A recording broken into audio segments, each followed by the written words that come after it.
there, this is Tyle Graceblood and welcome to the first video of a series of videos I'm planning to do all about songwriting. This video is for beginner, intermediate or advanced level songwriters. It really doesn't matter. I'm just here to impart some knowledge about the subject that I feel that I'm an expert on myself. I've released a number of albums in the past, and I'm still working on albums to this present day. I have more than 10-15 years at this endeavor, and I think I'm pretty good at it, so I think I have some knowledge to impart upon you. My hope and my goal is to communicate with you ideas, concepts, and perspectives about songwriting, and to assist you in your journey in becoming a songwriter yourself.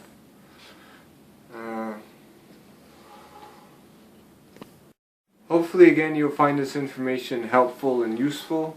A lot of songwriting really is just trial and error and going through and learning on the fly, and that's how I learned a lot of what I know about songwriting.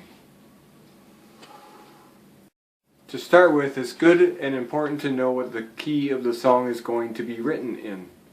If you're writing a riff in G, where it's how you begin the riff, then typically that will be the song's key. I was playing something in the intro, and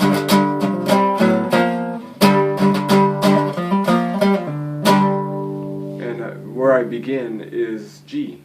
That happens to be in the particular song called The Hard Tornado. It's actually the bridge or interlude of the song. It's or just a jam type riff in the middle of the song to break up the structures. I sometimes will change song keys depending on the feel and the riff. I sometimes and will often change the song's key during the song to give it more variety and more spice, I suppose. Instead of always playing the entire song written in one key. In The Hard Tornado, it actually has an intro written in C.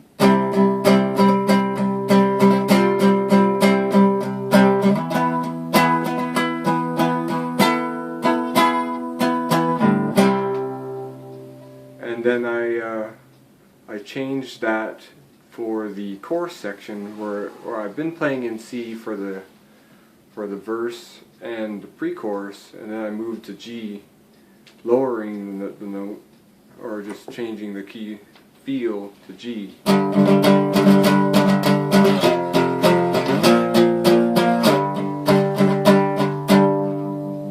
And I'll tend to do that throughout many different songs, because if you're just playing in one key the whole song, doesn't provide a lot of excitement or variation for the listener. That's what I find.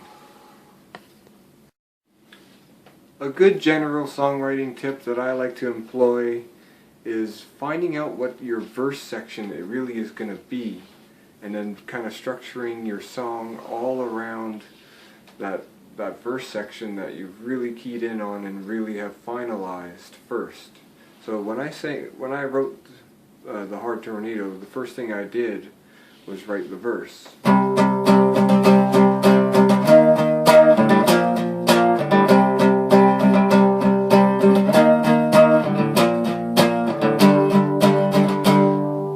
on and so forth. Because in doing that, you start to write your lyrics, and you have a solid foundational piece that really is important to have in your song. So you can even write more lyrics than necessary, and really key in on having a verse section as your beginning point. It's also good practice to have a drum backing you, or just a metronome or something, but I don't really like the sound of a metronome. It sounds too clunky and clinky.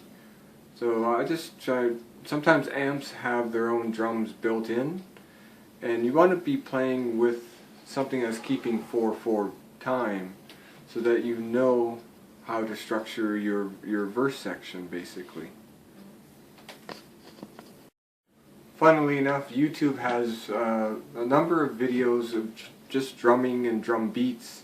You just type in rock beat, 100 beats per minute or something like that, and then you'll have a steady backing, so as you're writing, it doesn't break up the flow of the writing as you're going along. A lot of times when I'm writing something, it's being able to have some flow in the background that allows me to write other sections. So if you really keyed in on a verse section, like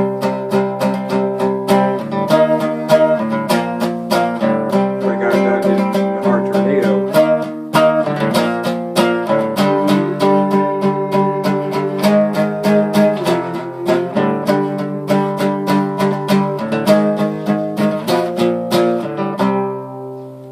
because when I wrote it, I had the drums kind of flowing in the background. Then I was able to just kind of write on the fly and write alongside and with the same sort of feel the pre-chorus section, which goes like this.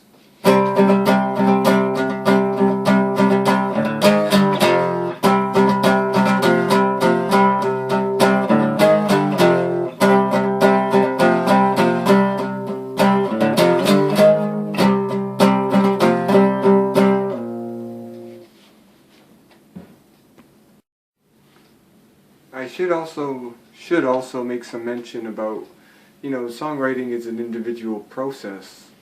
These are things that I find that have worked for me. And as you're writing, you definitely want to be without any distractions. First off, you want to be able to have your phone away, or not taking calls for an hour, or just being able to be alone with songwriting, because that's the only way it's going to happen. Let's talk about songwriting styles and tempos for a second. See, when you have a steady tempo going in the background, like a drum beat on YouTube, and then you're learning and you're writing your riff and you're crafting it, piecing it together, depending on how much you know about how many songs you've covered before, will be a direct correlation to knowing what your basic level or ability is at. Like for me, I can't really write Guns N' Roses type music. It's actually too complex for my skill level, but I can write alongside and have covered before Nirvana and Hank Williams. Or like Megadeth is also very complex music to write. But if you know how to cover that music and can do that convincingly, then that should really transfer over and translate over to how well you're going to write your own songs.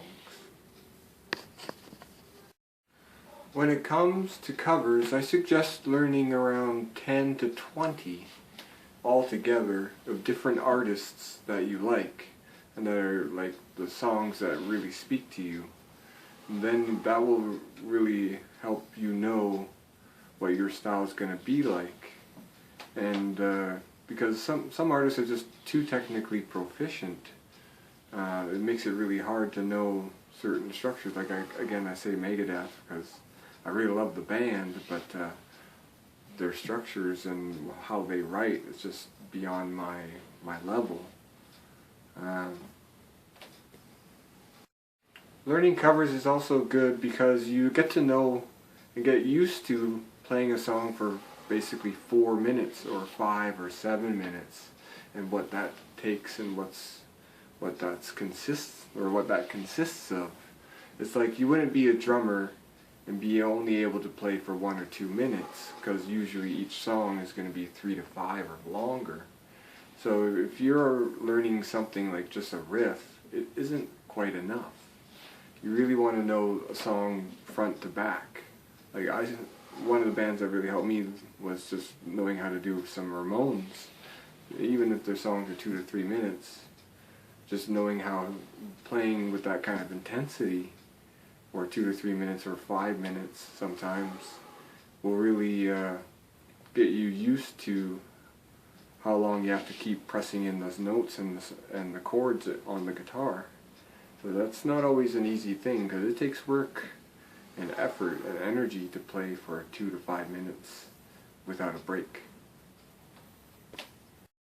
The last thing I'll talk about in the interest of time is what it takes to sort of write a riff and then at the same time be writing your lyrics and melodies. Usually when you're writing something, you want to just start flowing with some words. Like when I wrote Hard Tornado Again, my first lyric was "so low on do, hitting again on my hard tornado." And I got used to singing and playing that at the same time, and that sort of informed the rest of the section. So I'll just go through it here how I did it. First I was just mumbling and jumbling.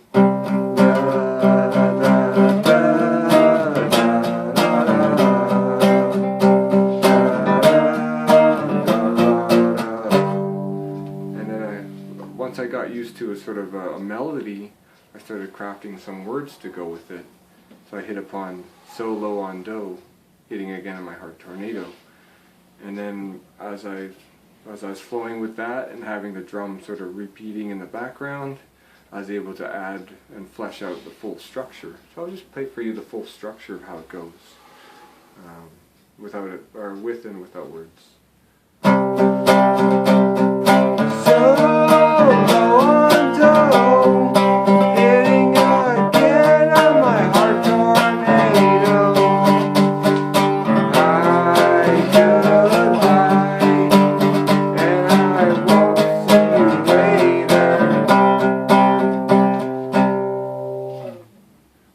The first half of that and the drums were flowing, that's where I was able to sort of mid-range or midway change the key to G. So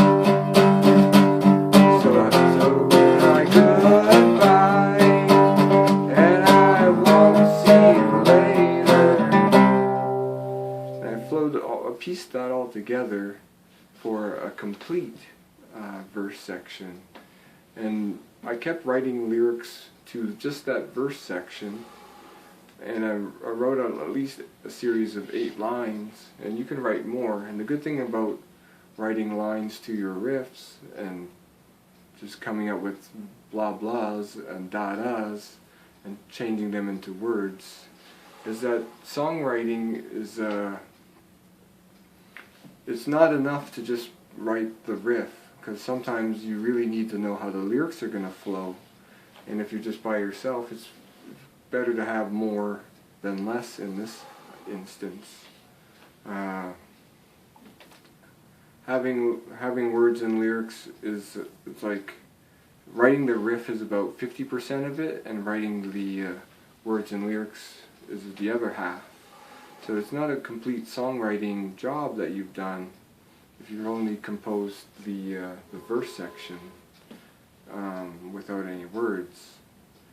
So you want to try to do that, and it'll flex your muscle a bit on fleshing out full sections, so that when you present your music to your band or whatnot, that you have the entire section sort of fleshed out. I guess that's really it for this sort of lesson, video, instructional on this topic of songwriting. But we're going to keep exploring this subject, because it's endlessly fascinating, and it's just a tough subject. There's a lot of mystery to it, so I'm going to just kind of break down how I go through it with you as we continue the series of videos. So thanks for watching this video. Hope you found it enjoyable and entertaining, and I'll be making more of these. So do take care, and sayonara, arrivederci.